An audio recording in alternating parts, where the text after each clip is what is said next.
Assalamualaikum warahmatullahi wabarakatuh. Selamat datang kembali adik-adik semuanya di perkuliahan Kimia Dasar 1. Pada kesempatan kali ini saya akan melanjutkan apa yang sudah kita pelajari sebelumnya. Kita sudah tahu bahwa atom tersusun dari subpartikel atom ya, yaitu inti atom dan elektron. Inti atom tersusun dari neutron dan proton. Adik-adik semua sudah bisa menentukan gitu ya, jumlah proton, jumlah elektron berdasarkan nomor atomnya. Kemudian dari nomor massa atom kita bisa mengetahui jumlah neutronnya. Ya, karena inti atom atau massa yang paling besar itu dikontribusikan oleh proton dan neutron. Sehingga kalau kita mengetahui nomor massanya, kita bisa mengetahui jumlah neutronnya. Ya, jadi perlu diingat-ingat terkait hal tersebut. Untuk slide ini ya, saya akan menyampaikan terkait sifat ya dualisme dari elektron. Kenapa disebut dualisme ya? Karena elektron selain ya berperan sebagai partikel ya, artinya memiliki massa, kemudian partikel itu juga bisa bertindak sebagai gelombang. Ya, nah ini dikemukakan oleh seorang ilmuwan ya bernama Louis de Broglie. Ya, jadi adik-adik kalau misalkan mendengar ya ilmuwan bernama Louis de Broglie ini berarti kaitannya dengan dualisme ya dari si elektron. Elektron bisa bertindak sebagai partikel gitu ya, kemudian bisa juga bertindak sebagai gelombang. Kalau kalian punya gitar ya di rumah, ini contohnya.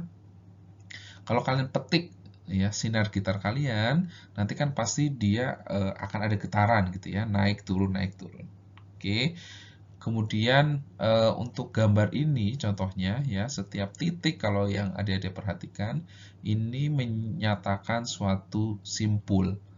Ya, kemudian panjang dari senarnya itu disimbolkan L. Ya, yang mana L ini atau panjang senarnya ini harus sama dengan jumlah total ya dikalikan setengah dari panjang gelombang ya, atau L sama dengan N dikali lambda per 2 ya. Lambda ini panjang gelombang. Jadi kalau misalkan nyari panjang gelombang itu adalah 2 kali panjang dari senarnya dibagi dengan N. Oke. Nah, misalkan ya, kalau kalian masih ingat terkait gelombang ya di SMA, jadi satu gelombang itu biasanya ada satu bukit, satu lembah. Ya, masih ingat ya. Jadi itu disebut sebagai satu gelombang, satu bukit, satu lembah. Kalau hanya satu bukit atau satu lembah ini baru setengah panjang gelombang. Ya, ini ada satu bukit, satu lembah, satu bukit. Ya, artinya apa? Berarti ini 1,5 panjang gelombang. Itu ya. Pada suatu waktu ya di suatu senar ini titik-titiknya tadi ya yang dot-dotnya ini memang disebut sebagai simpul. Ya, simpul ini tidak bergerak sama sekali. Ya, kemudian ada namanya amplitudo ya dari panjang gelombang, yang mana nanti amplitudo ini bisa menentukan ya jarak titik nol ini ya ke ketinggian dari si senarnya ya. Jadi kalau yang simpul ini amplitudonya adalah 0 ya, karena ya tadi tidak diam gitu ya. Tapi kalau yang sepanjang ini memiliki amplitudo. Ya, kemudian kita punya persamaan ya untuk menghitung panjang gelombang dengan menggunakan persamaan ini, lambda sama dengan H per M kali nu, di mana H-nya ini adalah tetapan Planck ya, M-nya adalah massa partikel, dan bukan nu ya, tapi V itu merupakan velocity ya, dalam hal ini adalah mv-nya adalah momentum ya. Jadi sekali lagi saya tekankan bahwa menurut Louis de Broglie ya elektron itu bisa berupa partikel atau berupa gelombang, ya itu kita kenal sebagai konsep dualisme. Oke, kalau kalian perhatikan di sini ya ada gelombang ya. Nanti kita bisa menentukan oh ternyata tadi kan satu bukit, satu lembah itu kan bisa dikatakan sebagai satu gelombang ya, satu lambda. Oke, kalau ada dua bukit, dua lembah berarti dua lambda. Oke, ada tiga bukit, tiga lembah itu tiga lambda. Kemudian kalau misalkan kita tarik ke konteksnya elektron ya sebagai fungsi gelombang. Jadi nanti kan kita punya inti atom ya, inti atom, kemudian ada elektron yang mengitari inti atom. Oke, inti atom akan berupa gelombang gitu ya. Kalau kalian perhatikan di sini ya, ini kan ada satu bukit, satu lembah, satu bukit, satu lembah, satu bukit, satu lembah. Artinya apa? Secara total ada tiga bukit, tiga lembah ya, berarti n-nya sama dengan 3. Ini ada 4 bukit, 4 lembah, berarti n-nya sama dengan 4. Ini 5 bukit, 5 lembah, ya, berarti n-nya sama dengan 5. Yang ini, ya, bukitnya 6, lembahnya ada 6. Ya, jadi n-nya sama dengan 6. Yang perlu kalian perhatikan bahwa bukit itu pasti dilanjutkan ke lembah.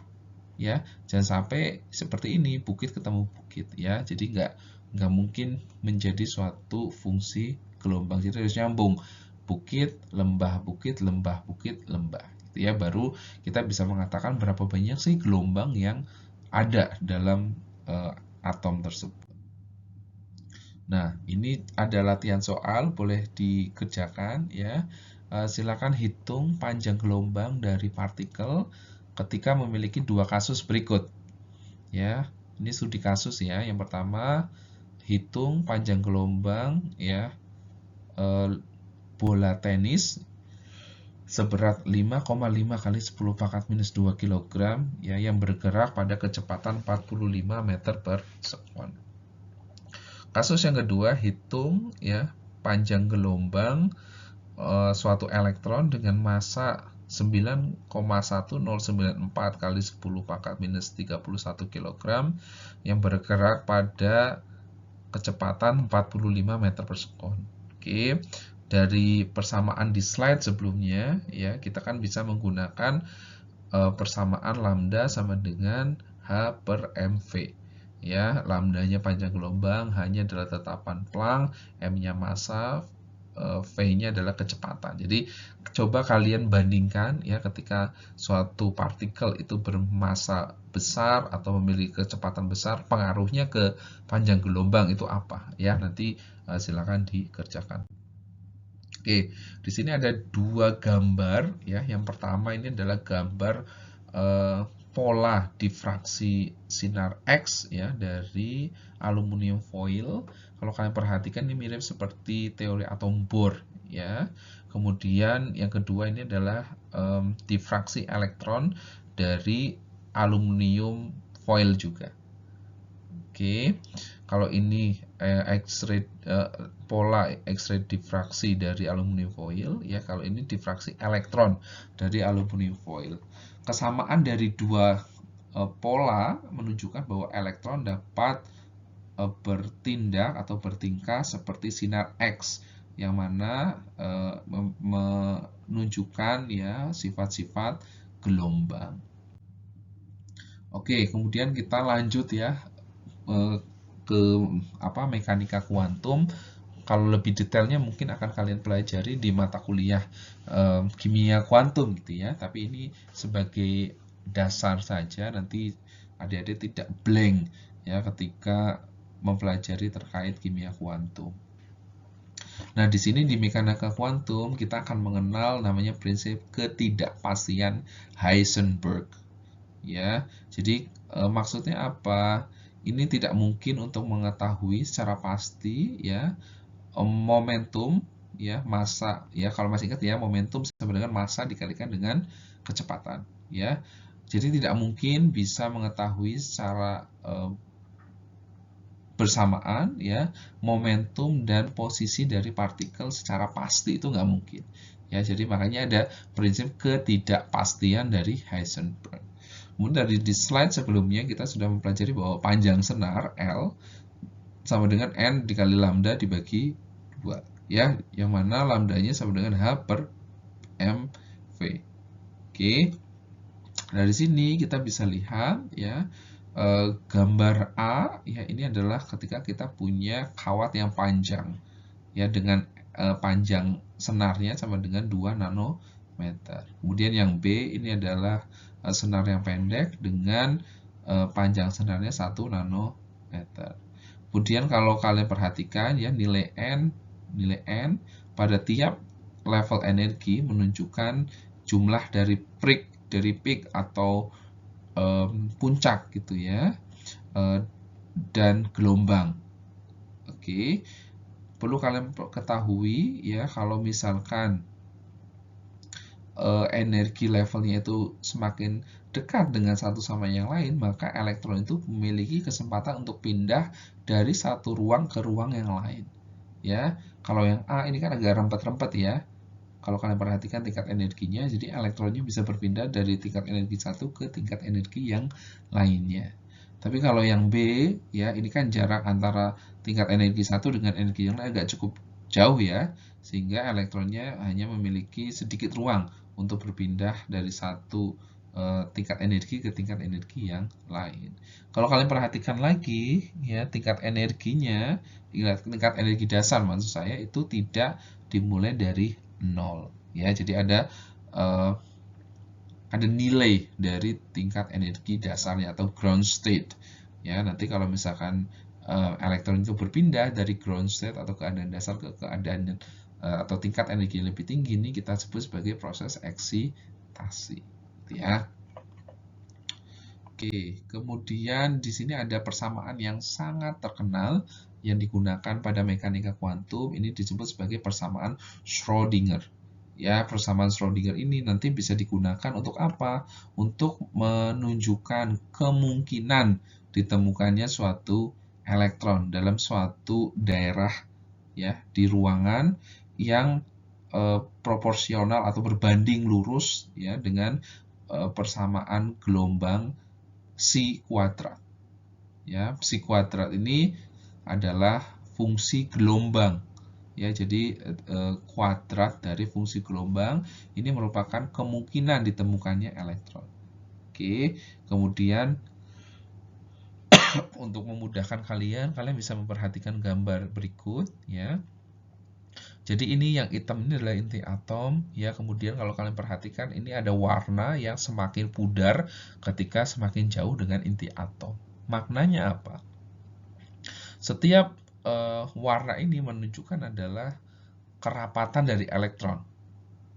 Oke, lebih tepatnya adalah distribusi kerapatan elektron yang berada dekat dengan inti atom hidrogen ya dalam hal ini. Oke, jadi kemungkinan ditemukannya elektron itu akan lebih besar ketika kita mencarinya itu dekat dengan inti atom. Ya, kemudian kemungkinan ditemukannya elektron ini kita sebut sebagai orbital atom. Ya, jadi orbital atom itu adalah sebenarnya fungsi gelombang ya, dari semuanya fungsi gelombang persamaan matematis ya, di mana kita bisa menemukan elektron di atom. Ya, jadi masih kemungkinan ditemukannya elektron ya, kemungkinan terbesar ditemukannya elektron yang ditunjukkan oleh persamaan matematis atau fungsi gelombang itu merupakan orbital atom. Oke. Kemudian dari mekanika kuantum mungkin adik-adik sudah pernah dengar ya, ada 4 bilangan kuantum. Yang pertama kita mulai dari bilangan kuantum utama. Ya, bilangan kuantum utama ini digambarkan atau disimbolkan sebagai n. Ya, n-nya ini berupa nilai 1, 2, 3 dan seterusnya. Oke. Kemudian apa sih bilangan kuantum utama itu? Bilangan kuantum utama itu berhubungan dengan jarak rata-rata dari suatu elektron ke inti atom pada orbital yang tertentu. Ya, jadi semakin besar nilai n-nya ya, maka semakin besar juga jarak rata antara elektron ya dengan inti atomnya ya, sehingga orbitalnya juga semakin besar. Ya, saya ulangi ya. Jadi semakin besar bilangan kuantum utamanya berarti ukuran orbitalnya juga semakin besar. Oke ya, karena jarak antara elektron ke inti atomnya itu semakin besar juga. Oke, yang kedua ini ada bilangan kuantum azimut atau bilangan momentum angular. Ya, ini menunjukkan atau disimbolkan L dan menunjukkan bentuk dari si orbitalnya. Oke. Nah, cara menentukannya gimana? Sebenarnya ini berhubungan dengan bilangan kuantum utamanya. Ya, jadi adik-adik harus bisa menentukan pertama adalah bilangan kuantum utamanya. Kalau sudah tahu bilangan kuantum utamanya, nanti bisa ditentukan bilangan kuantum azimutnya.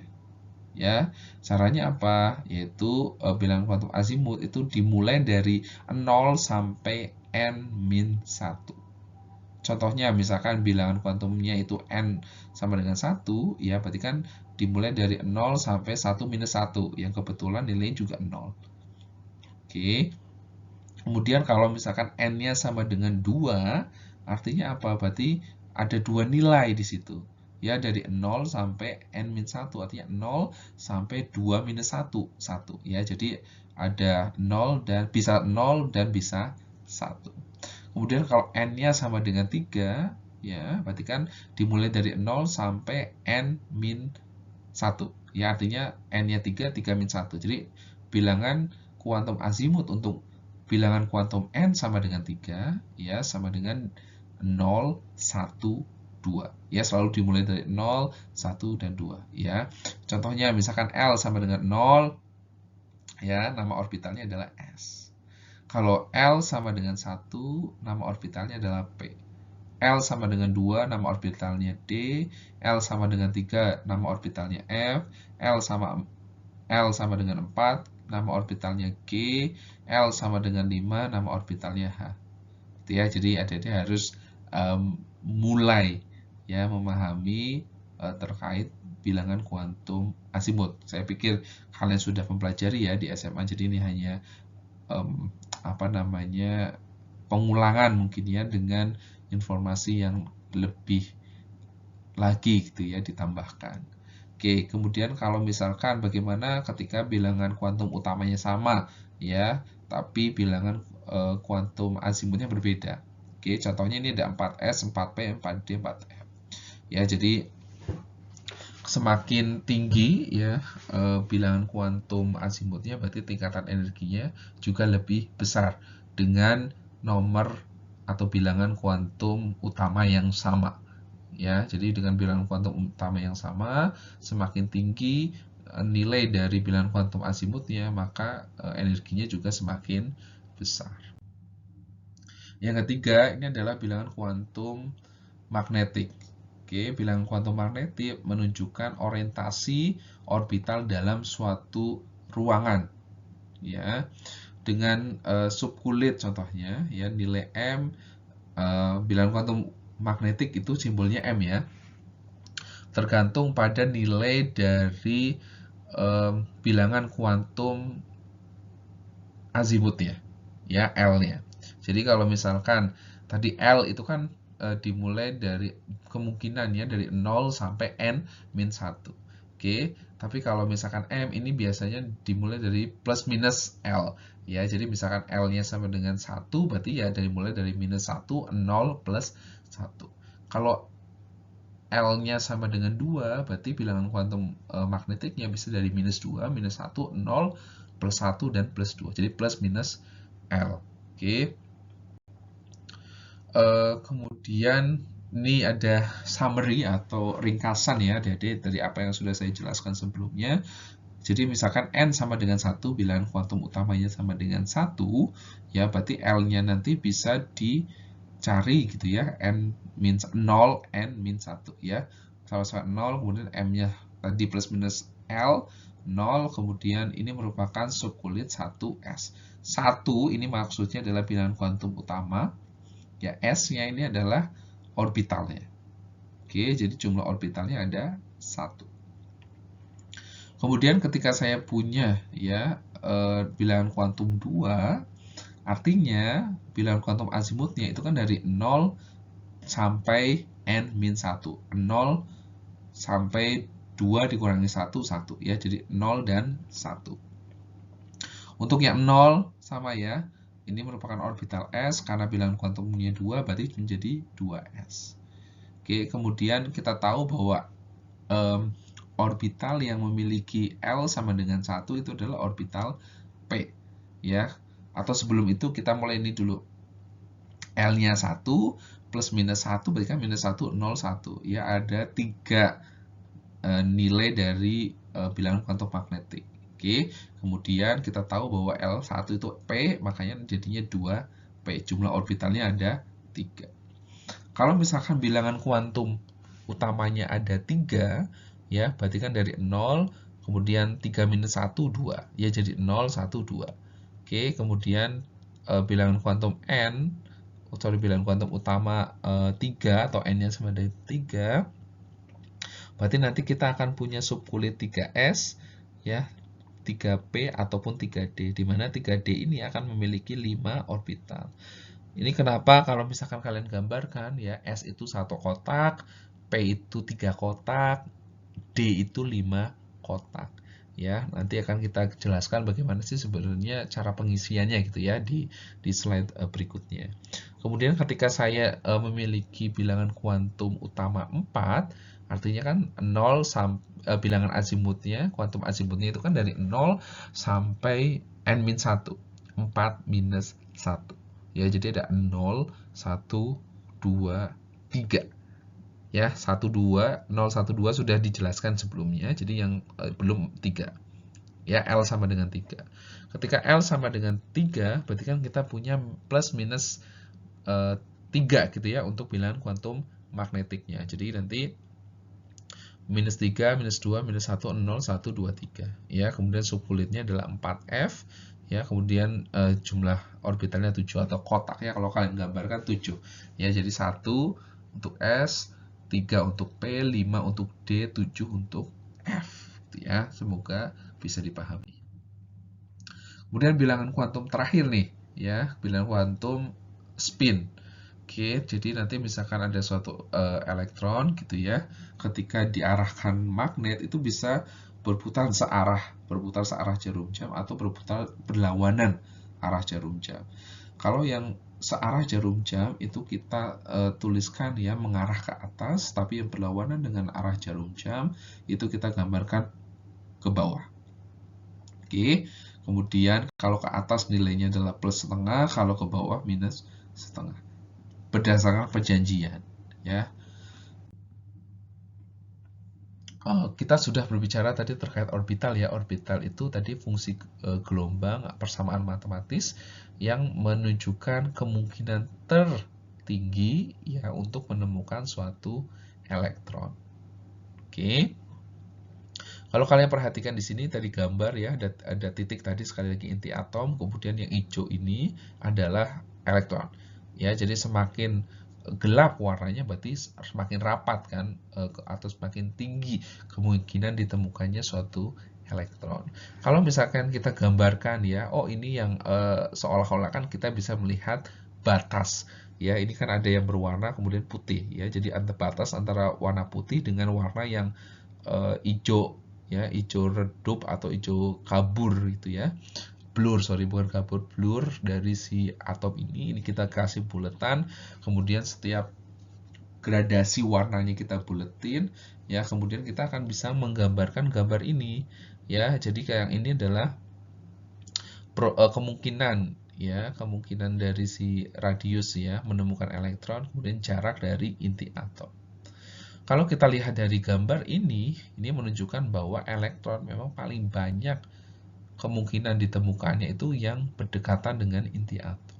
Ya, jadi kalau cari elektron, ya carinya yang dekat inti atom. Ya, kalau semakin jauh dari inti atom, kemungkinan ditemukan elektronnya itu juga semakin kecil. Gitu ya. Nah, ini tadi yang sudah saya jelaskan terkait bilangan kuantum utama. Jadi semakin besar bilangan kuantum utama untuk orbital yang sama, artinya nanti jarak antara inti atom dan elektronnya juga semakin besar. Ya, makanya ukuran orbitalnya juga semakin besar. Ya, jika 1s, 2s, 3s, tentunya ukuran yang lebih besar adalah 3s, diikuti oleh 2s dan 1s. Ya, jadi bilangan kuantum utama menunjukkan ukuran dari si orbital. Oke, di slide sebelumnya ya kita punya orbital P ya, ada kalau tadi kita lihat ya memiliki bentuk seperti lonceng ya. Kemudian kita punya PX, PY dan PZ ya, walaupun berbeda gitu ya PX, PY, PZ, tapi PX, PY, PZ itu memiliki tingkat energi yang sama. Ya, jadi 3 kotak itu sebenarnya memiliki tingkat energi yang sama ya. Nanti kita akan diskusikan juga gitu ya. Sebenarnya ketika pengisian itu tidak harus dari sebelah kiri ya, sebenarnya dari kanan, tengah itu boleh sebenarnya ya, karena mereka memiliki tingkat energi yang sama. Cuman untuk menyeragamkan gitu ya, agar tidak bingung, kita sepakati untuk memulai dari kiri dulu ya, kiri, tengah, kanan, satu-satu gitu ya. Nanti kita akan bahas terkait pengisian elektron ya pada orbital. Kemudian ini ada orbital D ya, sama ada 5 orbital ya, 5 kotak maksud saya yang bisa diisi oleh elektron di orbital D ini. Kalau kalian perhatikan ya, 3DZ kuadrat ini ya memang bentuknya agak berbeda ya.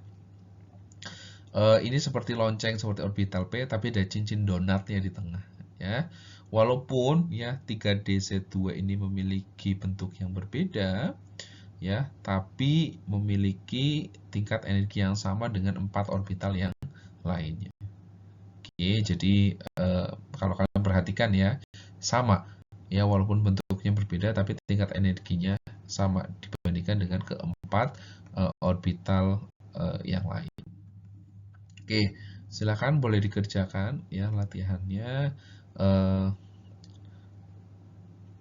Tentukan ya, yang pertama tentukan nilai N, bilangan kuantum utama, bilangan kuantum azimut, bilangan kuantum magnetik untuk orbital ya pada subkulit 4D ya. Kalian perlu identifikasi 4D ini nilai bilangan kuantum utamanya berapa, bilangan kuantum azimutnya berapa, bilangan kuantum magnetnya berapa.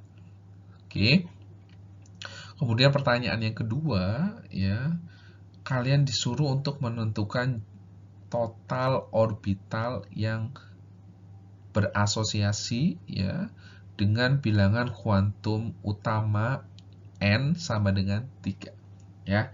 Dari informasi bilangan kuantum N sama dengan 3, kalian bisa menentukan bilangan kuantum azimut, bilangan kuantum magnetik, dan ya itu dulu ya, biar sampai bilangan kuantum magnetik atau sampai spin ya. Kalau kalian sudah paham ya, nanti bilangan kuantum utama bilangan kuantum spinnya itu ditentukan juga ya. Oke, kemudian kita akan membahas terkait energi dari suatu orbital ya. Nanti setiap orbital itu memiliki tingkat energi yang berbeda. Oke, jadi kalau misalkan kalau kalian lihat di sini gitu ya, antara 2S dan 2P ini digambarkan, kalau di sini ya digambarkan horizontal, artinya apa? Ini memiliki tingkat energi yang sama. Ya, walaupun nanti kita akan bahas ya bahwa pengisian elektronnya dimulai dari 1S, 2S, baru 2P. Gitu ya. Tapi pada prinsipnya kalau kita punya tingkat energi, kemudian ada elektron yang berada sejajar atau horizontal, artinya memiliki tingkat energi yang sama. Oke, tingkat energinya ya pada suatu elektron ini bergantung pada nilai bilangan kuantum utama dan bilangan kuantum azimut ya. Ya, kalau kalian perhatikan di sini kan 1, ini kan bilangan kuantum utama ya. Kalau S itu kan orbitalnya ya, orbital ditentukan oleh bilangan kuantum azimut ya. Jadi perlu diingat-ingat. Nah, bagaimana sih cara pengisiannya? Ya, cara pengisiannya ini disesuaikan dengan tingkat energinya. Ya, kita selalu mulai dari tingkat energi terendah ke tingkat energi lebih tinggi. Ya, kalau di sini berarti kita mulai dari 1S, 2S, 2P, 3S dan seterusnya. Ya. Oke, kita lanjut ke konfigurasi elektron ya. Konfigurasi elektron dari suatu unsur menjelaskan bagaimana elektron itu didistribusikan pada orbital atom. Ya, jadi kenapa perlu ya? Karena kita pengen tahu elektron itu diletakkan atau didistribusikan ke orbitalnya itu seperti apa. Itu ya. Jadi contohnya saya punya orbital 2s. Ya, orbital 2s ini kan kita bisa tahu bahwa oh 2 itu artinya dia menunjukkan bilangan kuantum utama. N-nya sama dengan 2. Kemudian kalian perhatikan S ya, orbital S itu kan memiliki bilangan kuantum azimut 0. Ya, S0, P1, D2 dan seterusnya. Oke, kemudian karena bilangan kuantum azimutnya 0 ya, maka bilangan kuantum magnetiknya juga 0. Oke, kemudian bilangan kuantum spinnya itu ada bisa minus setengah, bisa plus setengah. Oke, kemudian kalau misalkan kita diminta untuk menjelaskan atau menuliskan semua bilangan kuantumnya, berarti adik-adik harus menuliskannya seperti ini ya, diurutkan. Bilangan kuantum utamanya 2, bilangan kuantum azimutnya 0, bilangan kuantum magnetiknya 0. Kan tapi harus berbeda ya, bilangan kuantum spin itu harus berbeda. Satunya minus setengah, satunya plus setengah. Jadi yang berbeda bilangan kuantum spinnya. Ya, satunya minus setengah, satunya plus setengah. Nilai dari bilangan kuantum spin ini tidak menunjukkan efek pada energi, ukuran, bentuk, atau orientasi dari orbital. Tapi ini menentukan bagaimana elektron itu disusun dalam suatu orbital. Ya. Nah, coba ya dituliskan 4 bilangan kuantum untuk suatu elektron pada orbital 3p ya. Nanti kalian buat seperti ini. Ya, bilangan kuantum utamanya, bilangan kuantum azimut, magnetik dan spinnya. Semuanya dituliskan untuk elektron pada orbital 3p. Ya, silakan dikerjakan. Oke, kalau kita punya suatu konfigurasi elektron, contohnya 1s1, maknanya apa sih? 1 ya, angka di depan ini merupakan bilangan kuantum utama ya, jangan sampai lupa. Kemudian S itu adalah bilangan kuantum azimut ya, atau momentum angular sama ya, L. Kemudian 1 ini adalah jumlah elektron ya dalam suatu orbit atau subkulit. Oke, kemudian konfigurasi elektron juga dapat digambarkan dalam diagram orbital yang menunjukkan spin dari suatu elektron. Contohnya 1s1 itu kan S ya, S itu kan satu kotak. Ya, kemudian kita gambarkan satu tanda panah. Ya, artinya satu elektron. Tadi saya sudah sampaikan ya, tanda panah ke atas ini kan salah satu kemungkinan dari pergerakan si elektronnya. Sebenarnya kalian boleh juga ya menuliskan dari bawah dulu baru ke atas, itu boleh sebenarnya ya, karena kan kita tidak tahu pasti ya elektron itu berputar searah jarum jam atau berlawanan arah jarum jam ya, tapi untuk memudahkan biar kalian nggak bingung, biasanya kita mulai dari atas terlebih dahulu ya. Nah, ini ada larangan Pauli adik-adik ya. Larangan Pauli menyatakan bahwa tidak ada 2 elektron dalam atom yang memiliki 4 bilangan kuantum yang sama. Itu nggak mungkin ya. Jadi harus ada satu bilangan kuantum yang berbeda. Apa? Oh ya, pasti bilangan kuantum spin ya, karena spin itu kan berbeda. Yang satunya minus setengah, yang satunya adalah plus setengah. Ya, searah jarum jam itu adalah plus setengah, yang berlawanan arah jarum jam itu minus setengah. Kok bisa? Dari kesepakatan sekali lagi ya, kalau searah jarum jam itu plus setengah, kalau berlawanan itu minus setengah. Oke.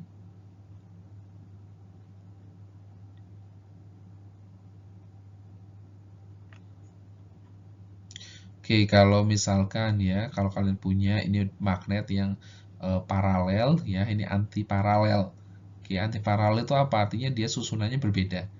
Ya, kalau yang A ini paralel ya, ini utara, kutub utara magnet ya, kutub utara, kutub selatan, ini juga kutub utara, kutub selatan. Jadi saling menguatkan ya. Tapi kalau misalkan berlawanan, satunya kutub utara, satunya selatan, satunya utara, itu saling meniadakan satu dengan yang lainnya. Ya, jadi itu untuk bilangan kuantum spin. Oke, jadi misalkan ya, kalau kita punya ya orbital S satu kotak, kemudian kita isi 2 elektron, semuanya mengarah ke atas atau semuanya mengarah ke bawah, itu akan memiliki bilangan kuantum spin yang sama, ya, minus setengah ataupun plus setengah. Tapi kalau misalkan satunya ke atas, satunya ke bawah, ya artinya kan satunya itu dia plus setengah, yang satunya dia minus setengah, ya. Jadi ada satu bilangan kuantum yang berbeda, ya, dan itu mematuhi aturan atau mematuhi larangan dari si Pauli. Kemudian ada ketika kita menentukan konfigurasi elektron, ya, nanti ada sifat namanya diamagnetism atau paramagnetism. Paramagnetik, ya, senyawa-senyawa paramagnetik adalah senyawa-senyawa yang ya memiliki pasangan atau spin yang tidak berpasangan dan dapat ditarik oleh magnet. Tapi kalau diamagnetik, ya, tidak mengandung spin yang tidak berpasangan, ya, dan sedikit ditolak oleh magnet. Oke, jadi kalau misalkan ini ya, kita punya suatu senyawa paramagnetik, ya, paramagnetik tadi ya, ditarik oleh magnet, ketika ditimbang dalam suatu timbangan, ya, jadi ini ada suatu wadah gitu ya untuk senyawa paramagnetik, kemudian ini ada elektromagnetik, ini ada timbangan gitu ya. Ketika diletakkan dalam timbangan, ya, dan elektromagnetnya itu dinyalakan, kemudian timbangan itu akan berubah, ya. Kenapa? Karena si sampelnya itu akan ketarik ke bawah, ya. Jadi si timbangannya akan naik. Oke.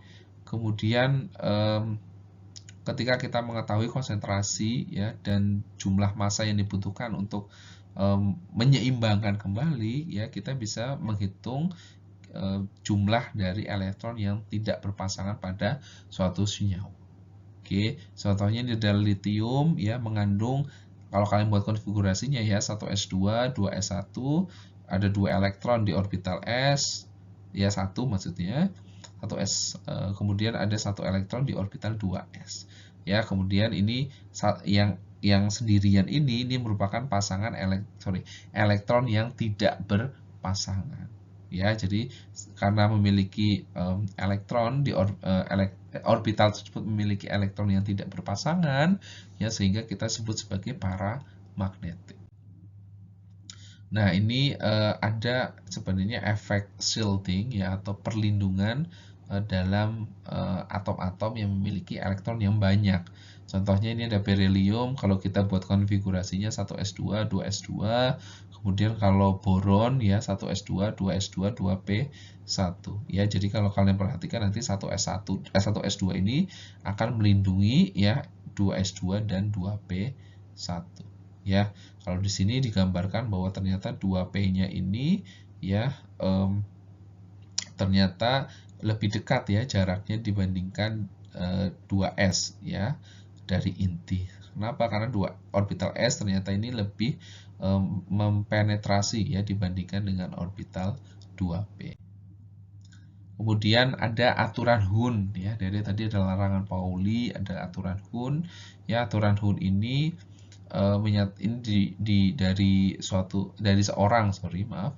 dari seorang ahli fisika, ya, dari Jerman namanya Friedrich Hund, yang menyatakan bahwa susunan paling stabil dari elektron itu, ya, dari subkulit yang mana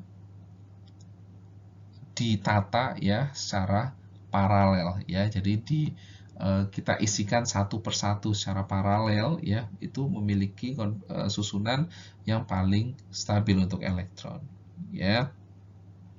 Contohnya apa? Contohnya ini adalah A, B, dan C, ya. Jadi kalau misalkan kita kali kan orbital P itu kan punya 3 kotak, ya, PX, PY, dan PZ. Kalian boleh sebenarnya tadi mengisi dari PZ dulu boleh, PY dulu boleh, PX juga boleh.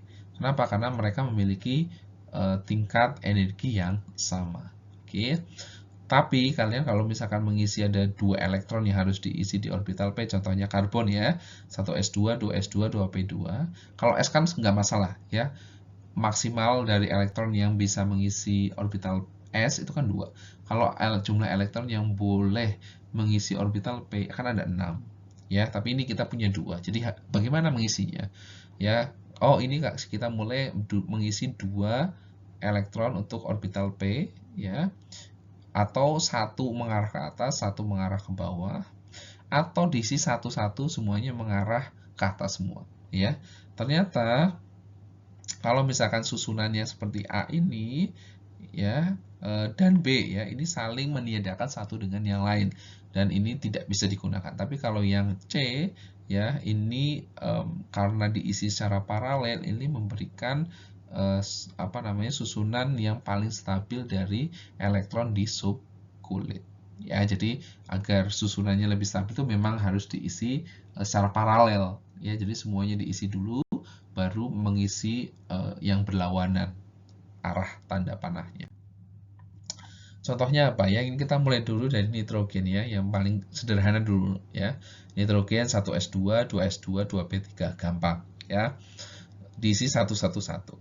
Kemudian kalau kita punya oksigen, ketambahan 1 elektron lagi kan di orbital P.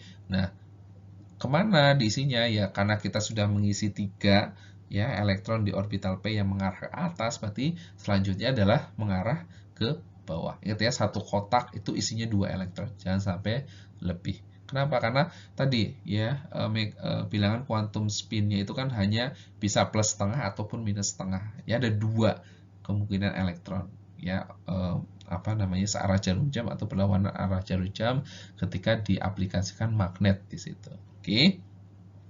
Ini untuk fluorin ya, 1s2, 2s2, 2p5. Jadi atas dulu baru ke bawah-bawah. Ya sama dengan neon. Oke, ada aturan lagi namanya prinsip Aufbau. Ya, Aufbau itu artinya sebenarnya bahasa Jerman yang artinya adalah kalau diterjemahkan bahasa Inggris adalah build up. Artinya membangun. Maksudnya apa membangun? Kalau kita membangun ya rumah contohnya itu kan selalu dimulai dari fondasi, ya, dari dasar. Jadi ketika menuliskan suatu konfigurasi elektron itu selalu dimulai dari tingkat energi yang paling rendah. Energi paling rendah itu apa? Ya 1S. Ya 1S, 2S, ya 2P dan seterusnya. Oke. Kemudian kalau kita menuliskan konfigurasi elektron ya kadang ada unsur yang ketika dituliskan konfigurasi elektron terlalu panjang. Ya, kita bisa meringkas konfigurasi elektron dengan menggunakan konfigurasi elektron dari gas mulia. Contohnya, ada kalium ya dengan nomor atom 19. Ingat ya, yang dipakai untuk menggunakan atau membuat konfigurasi elektron adalah nomor atomnya. Kenapa? Nomor atom itu menyatakan jumlah proton ya dan jumlah elektron untuk unsur netral. Ya, kalau misalkan bermuatan beda lagi. Ya, kalau bermuatan positif berarti jumlah elektronnya berkurang, kalau bermuatan negatif berarti jumlah elektronnya bertambah, ya. Jangan sampai lupa. Ini kalium ya, nomor atomnya 19, konfigurasi elektronnya adalah 1s2, 2s2, 2p6, 3s2, 3p6, 4s1. Oke, kita tahu bahwa 1s2 sampai 3p6 itu adalah konfigurasi elektron dari argon. Ya, jadi kita bisa tulis ringkas argon 4s1. Itu ya. Intinya adalah si argonnya. Nah, ini adalah tadi saya bahas logam atau unsur-unsur dari golongan utama gitu ya. Kemudian sebenarnya kita punya unsur-unsur yang dari golongan yang lain, apa transisi. Oke, kalau misalkan golongan utama nanti di pertemuan selanjutnya ya kita akan membahas dari konfigurasi elektron kita bisa menentukan golongan dan periode ya. Nanti akan kita bahas. Nah, ini mungkin sebelumnya kalian latihan dulu, coba tentukan atau tuliskan ya konfigurasi elektron pada keadaan dasar untuk belerang ya S dan palladium ya Pd. Kemudian kalian tentukan apakah belerang dan palladium itu diamagnetik atau paramagnetik ya. Jadi nanti berikan alasan kenapa, kalau misalkan ada ya, kalau misalkan ada, oh ini ya masuk ke paramagnetik, oh ini masuk ke diamagnetik gitu ya. Silakan kalian kerjakan terlebih dahulu. Oke, Dede, ini akhir dari slide saya. Terima kasih sekali atas perhatiannya. Kalau ada pertanyaan bisa kita diskusikan saat Zoom meeting ya. Jadi siap dikerjakan dulu semua latihan soalnya, kemudian kita akan bahas ya di Zoom meeting. Terima kasih banyak sekali lagi. Wassalamualaikum warahmatullahi wabarakatuh.